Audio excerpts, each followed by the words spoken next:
Welcome to my Colombia stories. This one's going to make you paranoid about where you sit. This comes from Richard. 53, everyone calls him Rich. Regional sales director from Dallas. He came to Medellin for business meetings, 3 days of client visits, extended one night to have dinner with a local contact, sat at the wrong table, saw the wrong thing, and suddenly owed money to people he'd never met. Before we get into this, hit that subscribe button and like. Rich's story proves being in the wrong place is enough. Here's what happened. My name's Richard, but everyone calls me Rich. I sell industrial machinery, injection molding equipment, CNC machines, heavy equipment for manufacturing plants. I've been doing it 26 years. Started on the floor, worked my way up. Now I manage the Latin America region. The job takes me all over. Mexico City, Sao Paulo, Buenos Aires, Lima. I'm on a plane every other week. I've seen the inside of more airport hotels than I care to count. It's exhausting, but it pays well. My kids are through college. Wife and I own our house outright. I flew into Medellin on a Tuesday in late April. Had 3 days of meetings scheduled, Wednesday through Friday. Meeting with plant managers, engineers, purchasing directors, standard sales calls. Show them the new equipment. Go over specs. Talk pricing. Build relationships. My company booked me at the Marriott in El Poblado. Same hotel we always use. Safe neighbourhood. Close to client offices. Good breakfast buffet. I'd stayed there 4 times before. Knew the area. Knew which restaurants were decent. Knew where not to go. Wednesday meetings went well. Visited a textile plant in Itagüí. Showed them our new injection moulding system. They were interested. Asked good questions. Said they'd send me a quote request by end of week. Thursday I had 2 meetings. Manufacturing facility in Bello. Then a packaging plant near the airport. Both went smooth. Talked specs. Talked delivery times. Left product brochures, standard stuff. Friday I had 1 morning meeting. Automotive parts supplier in Envigado. They wanted to see our CNC systems. Walked them through the capabilities. Showed them case studies from similar plants in Mexico. They said they'd need approval from corporate, but it looked promising. Meeting wrapped up around 1. My flight back to Dallas wasn't until Saturday afternoon. I had the rest of Friday free. Originally I was going to fly out Friday night, but my local contact, a guy named Javier, asked if I wanted to have dinner. He ran a supply chain consulting firm. We worked together on a few deals. Good guy, good connections. I changed my flight to Saturday. Figured why not? 1 more night. Have a nice dinner. Relax. I'd been in meetings for 3 days straight. Earned it. Javier texted me around 3. Said he made a reservation for 7:30. Place called El Cielo. Upscale restaurant in Poblado. He said the food was incredible. Tasting menu. Wine pairing. His treat. Celebrate a good week of meetings. I got to the restaurant at 7:25. Didn't want to be late. The place was nice. White tablecloths, dim lighting, candles on every table, soft music playing. Small. Maybe 15 tables total. The hostess greeted me at the door. I said I had a reservation. Javier's name. Party of 2. She checked her book, nodded, said right this way. Led me through the dining room to a table in the back corner. Quiet. Private. Perfect for business conversation. I sat down. Ordered a drink. Whiskey neat. The waiter brought it. I checked my phone. Javier texted. Running 10 minutes late. Traffic. I said no problem. Sipped my drink. Looked around. The restaurant was filling up. Well-dressed crowd. Couples, small groups. Everyone speaking Spanish. I was the only obvious foreigner. Didn't bother me. I've eaten alone in restaurants all over the world. About 5 minutes later, 2 men walked in. Both Colombian. Both in suits.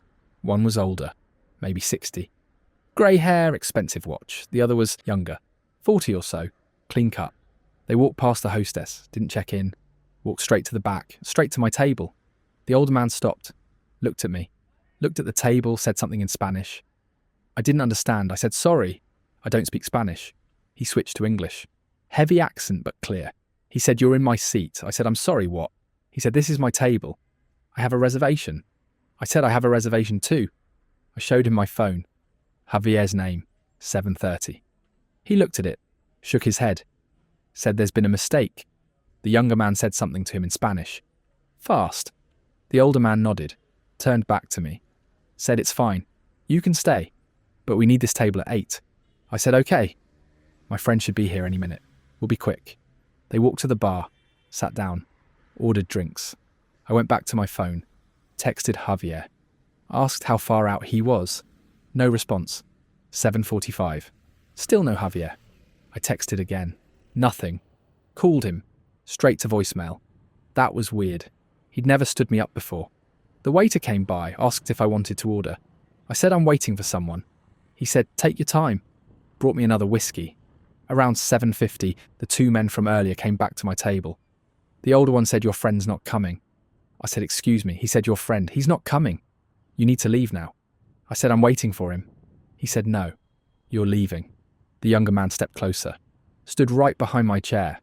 The older man leaned down, said quietly, you saw something you shouldn't have seen. You need to come with us. We'll talk outside. My heart started pounding. I said, I don't know what you're talking about. He said, yes, you do. You were sitting here, you watched, you saw who we met with, you saw what was discussed. I said, I didn't see anything. I was on my phone. He said, that's not what our associate said. He said you were watching, taking photos maybe. I said I wasn't taking photos, I was texting my friend. He said, show me your phone. I hesitated. He said, show me. Now. I unlocked my phone, handed it to him. He scrolled through my photos, my messages. Took his time. Finally, he handed it back. Said, okay, maybe you weren't taking photos, but you were here. You sat at this table, that's a problem. I said I made a reservation. The hostess sat me here. He said the hostess made a mistake. This table was reserved. For us, you shouldn't have been here. The younger man put his hand on my shoulder. Firm grip. Not violent, but clear. The older man said, let's go outside, have a conversation, figure this out. I said I'd rather stay here. He said that's not an option. I looked around. The restaurant was full now. People eating, talking, laughing. No one was paying attention to us. The waiter was at another table. The hostess was seating a couple near the front. I stood up. Didn't have a choice. The younger man kept his hand on my shoulder, guided me toward the back of the restaurant, away from the dining room, through a door marked Poblado, private. We went down a short hallway, stone walls, dim lights. They led me to a small room, storage maybe, shelves with linens, boxes of wine, a desk in the corner with paperwork stacked on it. The older man closed the door. The younger man stood in front of it, arms crossed. The older man said, sit. There was one chair. I sat. He leaned against the desk, said, let's talk about what you saw. I said I didn't see anything. I was waiting for my friend. That's it. He said, you sat at our table. At 7:30. We had a meeting scheduled for 7:45. You were there early. You saw who came to that table before we arrived. I said no one came to the table. I was alone. He said that's a lie. Our associate came at 7:35. Sat at that table. Left an envelope. You saw him. You saw what he looked like. You saw the envelope. I said I swear I didn't see anyone. He stared at me. Long silence. Then he said, maybe you're telling the truth. Maybe you didn't see, but you were there. You sat where you shouldn't have sat. That creates a problem for us. I said I made a reservation. It's not my fault. He said fault doesn't matter. You were there. Now you're involved, even if you didn't mean to be. I said involved in what? He said business. Our business. The kind of business that doesn't allow witnesses, even accidental ones. My mouth went dry. I said I don't want any trouble. I'm just here for work, selling equipment. I fly home tomorrow. He said tomorrow's a long way away. A lot can happen between now and tomorrow. The younger man said something in Spanish. The older man nodded, said to me we have 2 options. Option 1, you disappear. We make sure you don't talk about what you saw, or didn't see, permanently. Option 2, you pay for the inconvenience. Compensation for the risk you created by being in the wrong place. I said, how much? He said $50,000. I said, I don't have $50,000. He said, then we go with option 1. I said, wait, let me think. He said, you have 2 minutes. My hands were shaking.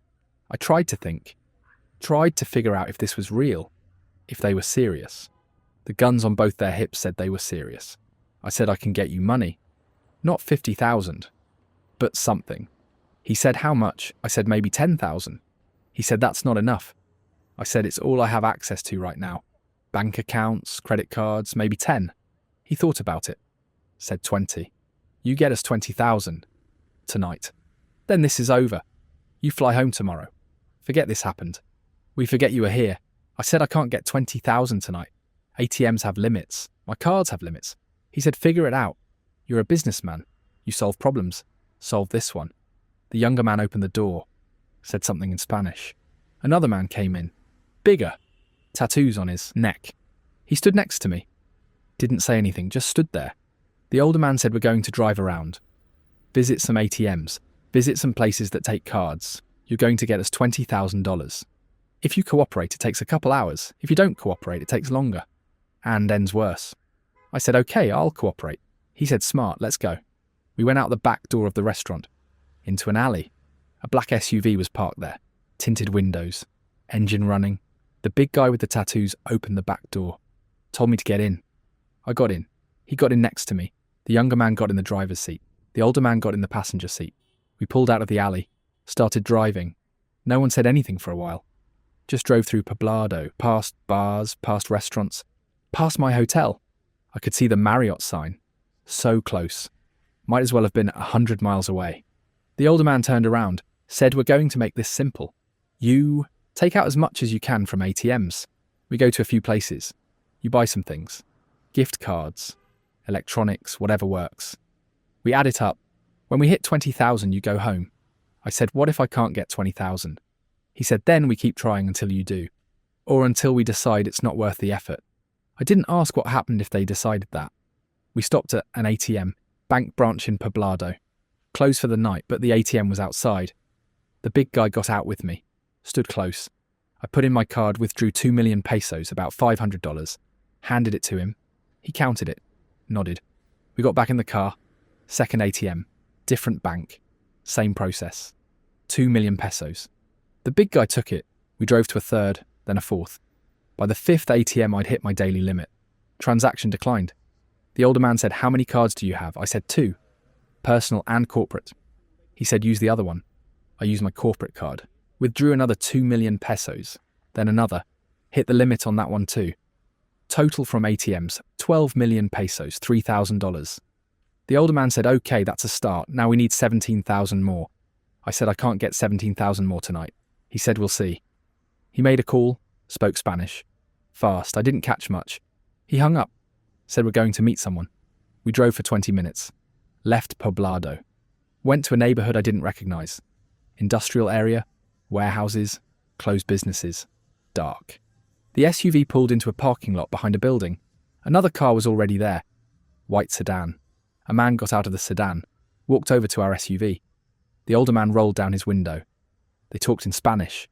The man from the sedan looked at me, nodded, walked back to his car, got a laptop, came back. The older man said, give him your cards. I handed them over. Both cards. The man with the laptop sat in his car, started typing. I could see the screen glow. He was online, shopping, using my cards. 10 minutes later, he came back, handed the cards back to the older man, said something in Spanish. The older man nodded. Said to me he just bought $8,000 worth of gift cards and electronics, shipped to local addresses. My cards are maxed now.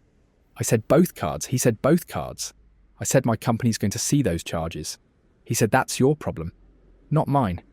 He said we're at 11,000 now. Need 9 more? I said I don't have 9 more. He said think harder. Do you have PayPal? Venmo? Zelle? I said I have PayPal. He said how much? I said maybe 2,000. He said log in, show me. I opened PayPal on my phone, showed him the balance, $2,100. He said transfer it. I said to where? He gave me a phone number, said send it there. I sent it. $2,100. Gone in 10 seconds. He said we're at 13,000. 7 more to go. What else you got? I said nothing, I don't have anything else. He said you have a watch. Nice watch. Rolex. I looked at my wrist. I've been wearing it so long I forgot it was there. Gift from my wife 10 years ago. I said it's not worth 7,000. He said we'll see. The younger man made a call. Spoke Spanish. Hung up. Said someone's coming. We waited in the parking lot. 20 minutes later a motorcycle pulled up. Guy in a helmet. The younger man got out. Took my watch. Showed it to the motorcycle guy. They talked. The motorcycle guy pulled out cash. Counted it. Handed it over. Took the watch. Drove off. The younger man got back in the car. handed cash to the older man. The older man counted it, said 3 million pesos, about $750. He looked at me, said we were at about 14,000 now, still need 6. I said I've given you everything. He said you have a phone. iPhone. What is that? $1,200. I said I need my phone. He said you need to leave Colombia alive more. Give me the phone. I unlocked it, handed it over. He put it in his pocket. Said that's 15,000. 5 more. I said please. I don't have $5,000. He said you have luggage at your hotel. Laptop, iPad, camera maybe. We can sell those. I said fine, take whatever you want. We drove to the Marriott, pulled into the parking garage. The big guy came up to my room with me. I opened the door. He went through my suitcase, took my laptop, took my iPad, took my noise-cancelling headphones, took my electric razor, anything worth money. Stuffed it in my suitcase, zipped it up, carried it out.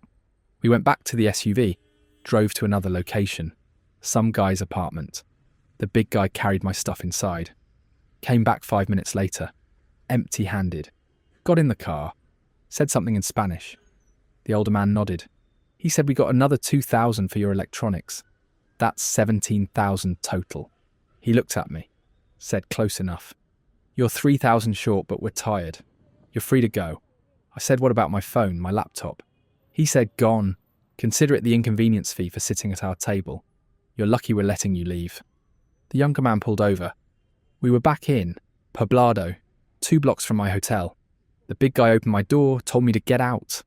I got out. They drove off. I stood on the sidewalk. Saturday morning. Almost 3 a.m. No phone, no watch, no laptop, no money. Just my wallet with my ID and an empty hotel keycard.